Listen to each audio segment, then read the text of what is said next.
Olá, queridos amigos. Estamos felizes de estarmos com vocês aqui novamente e vamos dar continuidade aos nossos estudos do livro Nosso Lar, de André Luiz. E hoje nós vamos abordar o capítulo 33. Esse capítulo, interessante, ele é intitulado Curiosas Observações.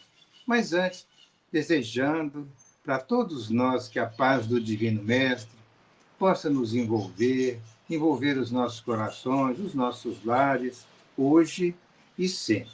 Então, neste clima de muita fraternidade, de muita união de pensamento, nós vamos dar início ao estudo do capítulo 33 do livro Nosso Lar, então. Curiosas observações. Vamos lembrar que André Luiz já começou a trabalhar sob orientação da Narcisa nas chamadas câmaras de retificação, que era uma região de muito sofrimento, como se fossem grandes enfermarias, onde os pacientes são lá atendidos, chegam de zona de sofrimento ali do umbral, porque essa parte do Ministério da Regeneração, onde existem as câmaras de edificação, é a parte, digamos assim, mais inferior da colônia, que está em continuidade, para ali, em fronteira, né, com as regiões do umbral. Evidentemente, com as devidas proteções, as muralhas de Nosso Lar. Alguém de vocês que já viu o filme Nosso Lar, lembra-se, né, daquelas muralhas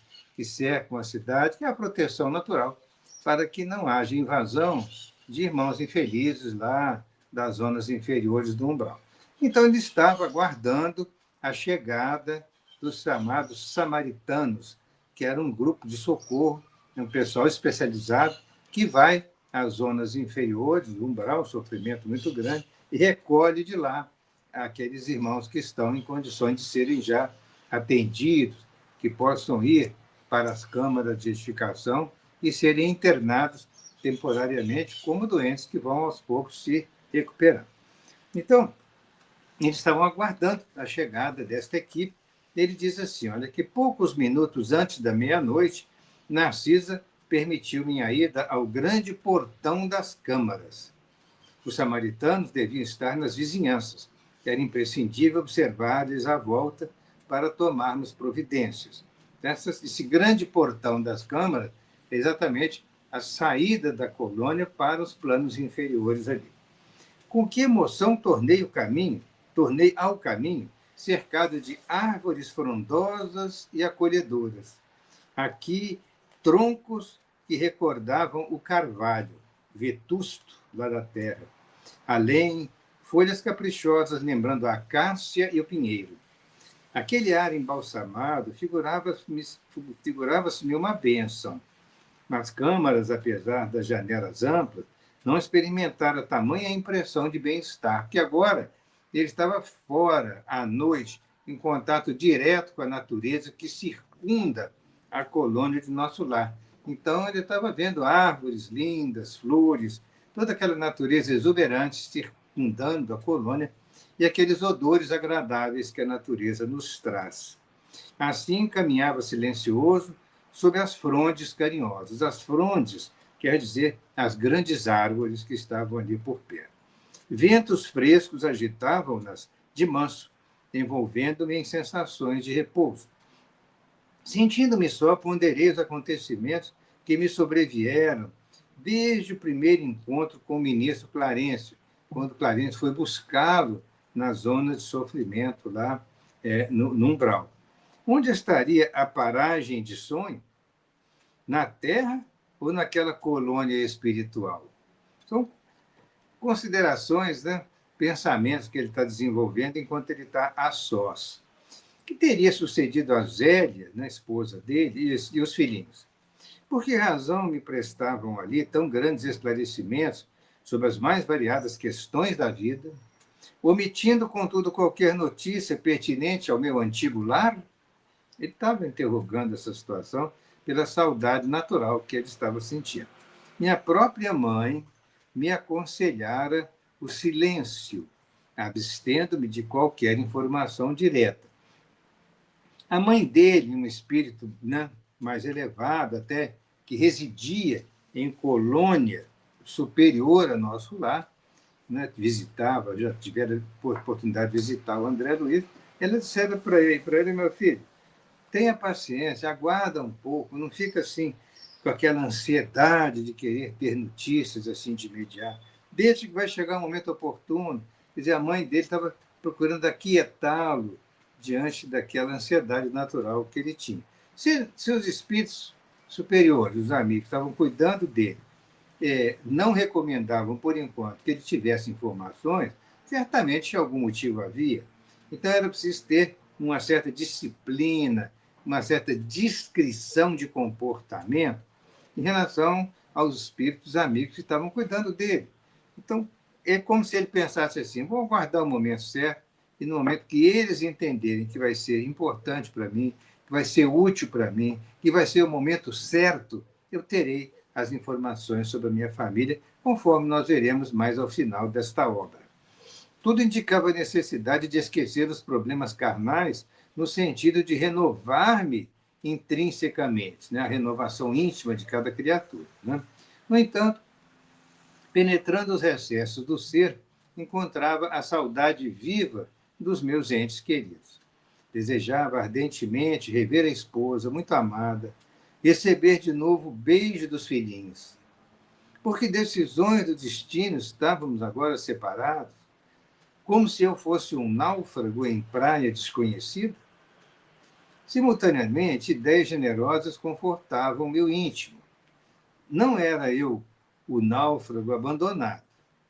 Se minha experiência podia classificar-se como naufrágio, não devia o desastre, eu não devia esse desastre, não a mim mesmo.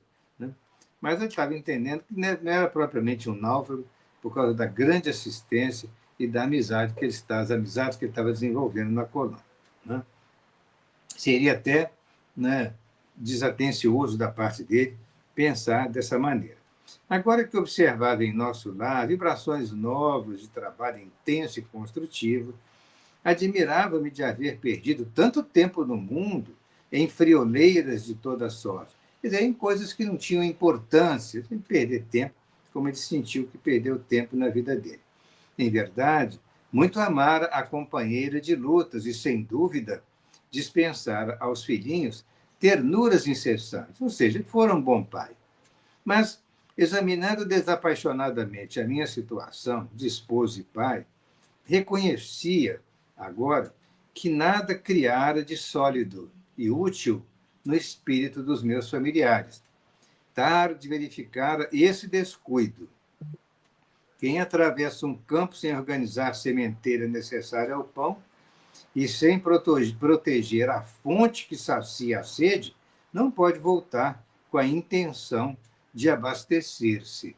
É interessante todas essas considerações íntimas que ele estava tendo, esses pensamentos particulares. Ele estava analisando a situação dele na colônia. Ele tinha pouco tempo, passou lá pelo parque hospitalar, recuperou, recebeu alta, agora já estava começando a trabalhar. Mas sempre vinha à mente dele a saudade, as boas lembranças da família. Ao mesmo tempo, agora, ele estava fazendo uma espécie de um exame interior de tudo que ele fizera na vida.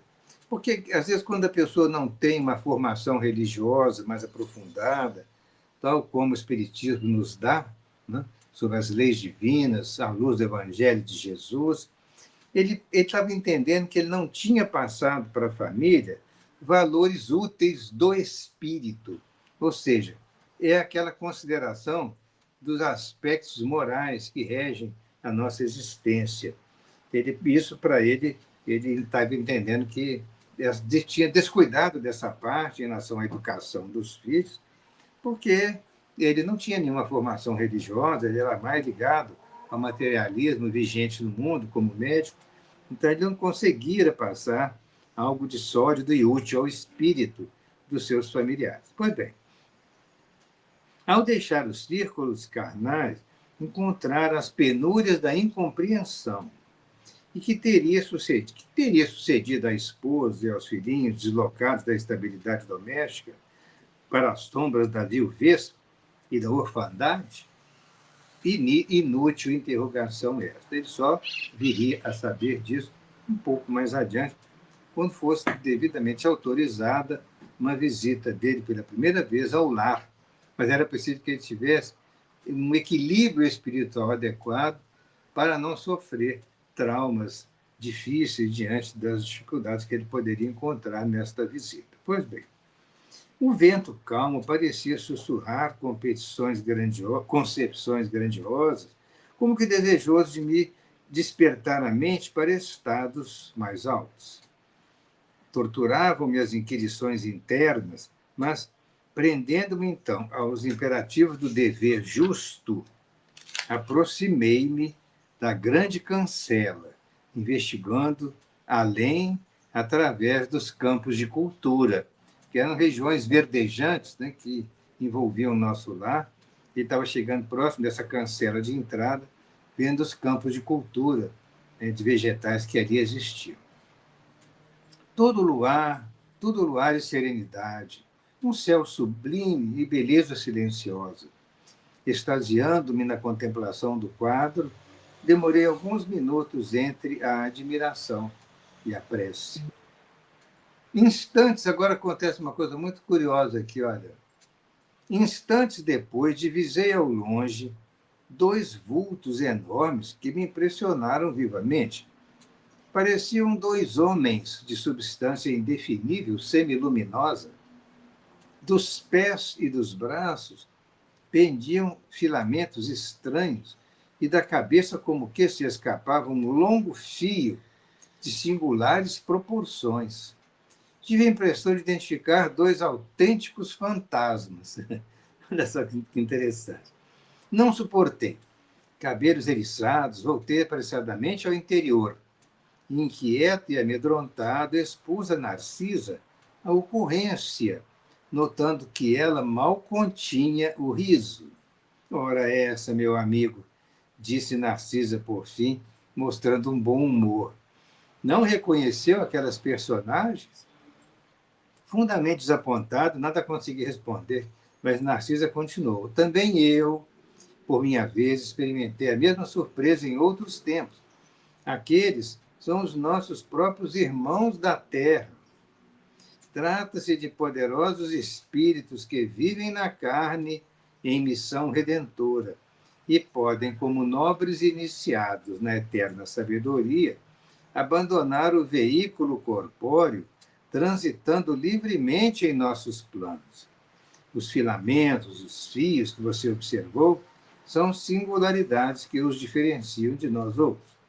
Não se receie, portanto, os encarnados que conseguem atingir estas paragens são criaturas extraordinariamente espiritualizadas, apesar de obscuras ou humildes na Terra. É interessante que era a primeira vez que André Luiz estava vendo espíritos encarnados em excursão pelo mundo espiritual. E eles, evidentemente, se apresentam diferentes dos desencarnados, porque a diferença básica é no próprio corpo espiritual. Porque nós, quando desencarnamos, nós nos libertamos dos fluidos vitais que nos prendiam à matéria, que ajudavam a estabilizar a vida orgânica do corpo. E uma vez na desencarnação, o nosso perispírito se liberta, se não de tudo, mas de praticamente quase todo o fluido vital que circulava entre o nosso perispírito e o corpo físico. Então, quando alguém está durante o sono físico, se desliga temporariamente do corpo para um determinado trabalho no mundo espiritual, e ali eram dois companheiros de muito valor, eles se apresentam fora do corpo físico. No mundo espiritual, eles se apresentam com os perispíritos ainda bastante adensados, com a presença desse fluido vital que dá essa característica luminosa diferente. Inclusive, ambos estavam com a luminosidade azulada. E a Narcisa falou, olha, eles são pessoas evoluídas, porque para alguém deixar o corpo físico, excursionar sozinho aqui nessas regiões, eles estão certamente em missão de um trabalho importante. Na verdade, o que acontece? Nós nos desligamos temporariamente do corpo físico, e não é um desligamento total, evidentemente. Porque se fosse um desligamento total, haveria o processo da desencarnação, e não é o caso. Eles estavam ainda parcialmente, né, ligados ainda ao corpo físico, o perispírito se apresentava com a característica diferente, e preso à distância ao corpo físico por esses fios luminosos, em especial um que sai da cabeça, na parte posterior, né, da nuca, ali no cérebro, na parte posterior, e ali sai um fio, que é um cordão prateado, que é o último cordão que prende o espírito ao corpo no setor, no momento da desencarnação. É um cordão de prata muito importante, é o último ligamento que prende ali o espírito ao corpo. Mas depois, no livro O Beijo da Vida Eterna, a gente pode até falar um pouco mais sobre isso. Mas então eles se apresentavam de uma forma diferente. Assustou o André Luiz, porque ele não tinha costume de ver isso. Foi a primeira vez que ele viu espíritos encarnados circulando pelo mundo espiritual. Então ela falou, não, fica tranquilo, não se preocupe não. Vamos lá, temos 40 minutos depois da meia-noite, já era meia-noite e 40, tá? Os samaritanos não poderiam tardar. Satisfeito, voltei com ela ao grande portão. Lobrigava-se ainda a enorme distância os dois vultos que se afastavam de nosso lar tranquilamente. A enfermeira contemplou-os, fez um gesto expressivo de reverência e exclamou: estão envolvidos em claridade azul. Devem ser dois mensageiros muito elevados na esfera carnal, em tarefa que não podemos conhecer. Certamente que há irmãos encarnados de muito valor, né, de grande elevação espiritual, que à noite aproveitam para exercer determinadas tarefas no mundo espiritual, em benefício de quaisquer situações que estão fora da nossa, né, do nosso conhecimento. Pois bem, ali estivemos minutos longos parados na contemplação dos campos silenciosos e, em dado momento, porém, a bondosa amiga indicou um ponto escuro no horizonte enluarado e observou: lá vêm eles. Identifiquei a caravana que avançava em nossa direção, sob a claridade branda do céu. De repente ouvi o ladrar de cães a grande distância. Que é isso? Interroguei assombrado. Os cães? Os cães, disse Narcisa, são auxiliares preciosos nas regiões obscuras do umbral, onde não estacionam somente os homens desencarnados, mas também verdadeiros monstros, que não nos cabe agora descrever. Esses monstros podem ser ideoplastias, formas mentais transitórias ou horripilantes, mas também podem ser seres que temporariamente habitam aquela região. Nós não conhecemos bem essa situação do mundo espiritual para entrar em detalhe agora, conforme a Narcisa falou. Não nos cabe agora descrever. Mas os cães são úteis nessa situação para afastar, né, essas formas que tentam se aproximar lá do grupo de socorro. A enfermeira em voz ativa chamou os servos distantes, enviando um deles ao interior, transmitindo avisos. Fixei atentamente o grupo estranho que se aproximava devagarinho. Olha que interessante a descrição de como que é essa caravana, tá? 6 grandes carros em formato de diligência, à semelhança daquelas diligências lá do século XIX, tanto na Europa quanto aqui nas Américas, precedidos de matilhas de cães alegres e bulhentos, que eram puxados por animais que, mesmo ao longe, me pareceram iguais aos muares terrestres. Muares são mulas ou burros, né? São verdadeiras diligências com atração animal. E a atração animal seria por burros ou mulas, né? Esses, além dos cães que estavam juntos também, que, mesmo de longe, me pareceram iguais aos muares terrestres, conforme nós já falamos, burros ou mulas. Mas a nota mais interessante eram os grandes bandos de aves de corpo volumoso que voavam a curta distância acima dos carros, produzindo ruídos singulares. Olha só que nessa curta descrição nós temos vendo 3 tipos de animais do mundo espiritual.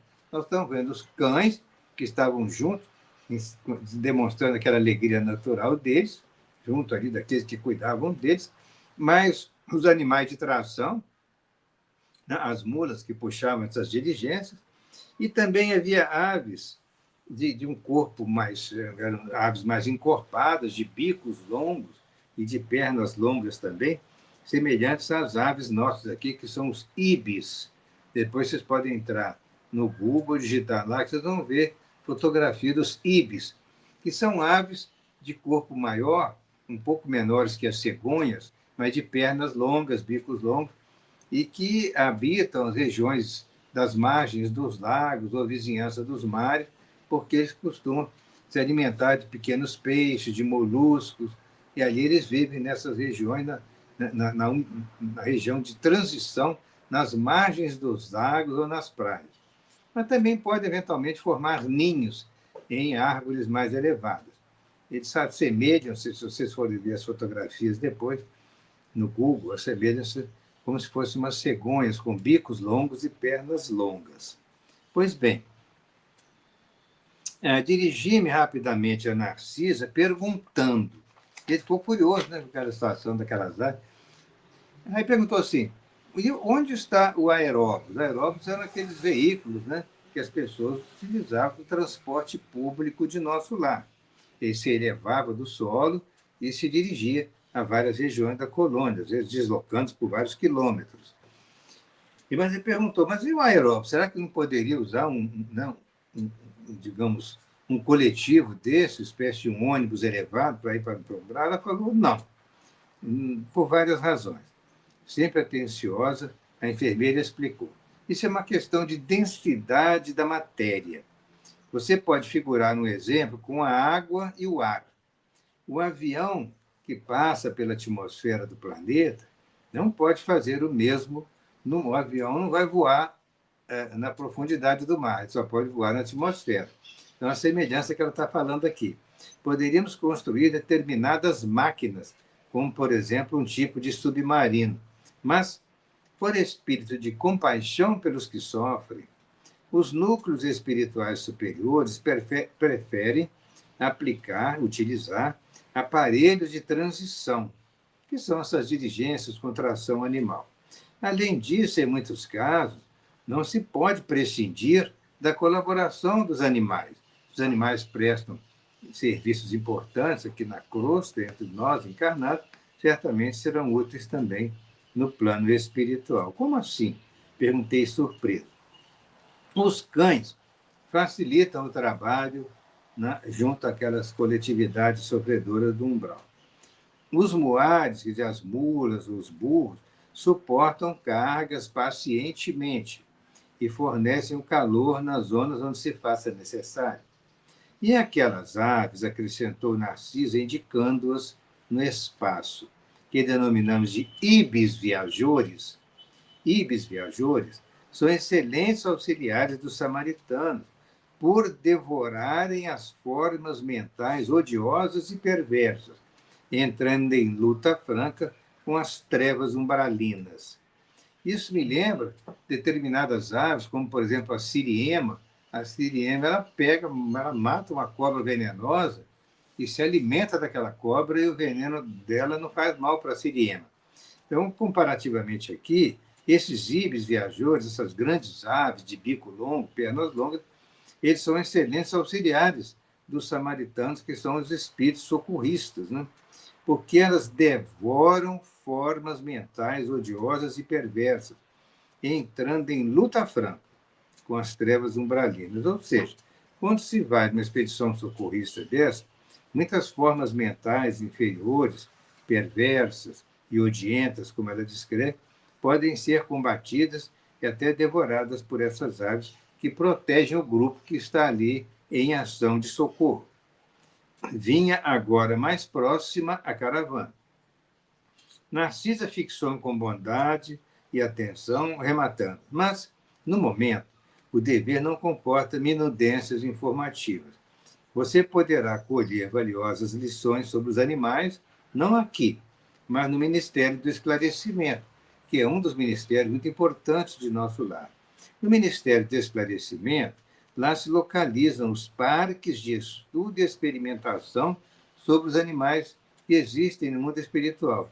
Então, para, digamos, satisfazer a curiosidade de estudo e conhecimento do André Luiz, ele depois, com mais tempo, mais calma, poderia se reportar a uma visita ao Ministério do Esclarecimento, conhecer os parques dos animais, falar com os espíritos especializados que cuidam desses irmãozinhos nossos que estão atrás de nós no processo evolutivo, que são nossos irmãos inferiores, e que estão lá para estudo e experimentação no Ministério de Esclarecimento. Então, Narcisa, distribuindo ordens de serviço aqui e acolá, preparava-se para receber os novos doentes do espírito. Vejam que quando chega uma caravana dessa, chegam muitos espíritos sofredores, conforme nós já descrevemos em estudo anterior, e para eles tem que se providenciar todo um atendimento que será feito lá na região das câmaras de retificação. Então, fica aqui essa informação interessante, que as pessoas que querem estudar e se aprofundar mais na fauna e na flora espiritual, eles vão ao Ministério do Esclarecimento, cujo nome tem a ver exatamente com a finalidade do Ministério, que é de esclarecer todas as informações que são úteis, né, para a compreensão do mundo espiritual.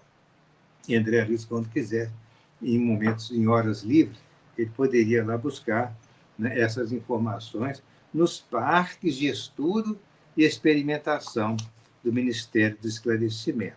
Então, hoje, era isso que nós gostaríamos de trazer para vocês, desse estudo, desse interessante capítulo 33 do livro Nosso Lar.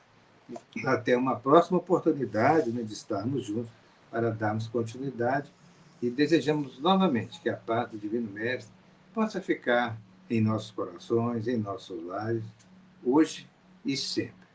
Um abraço a todos.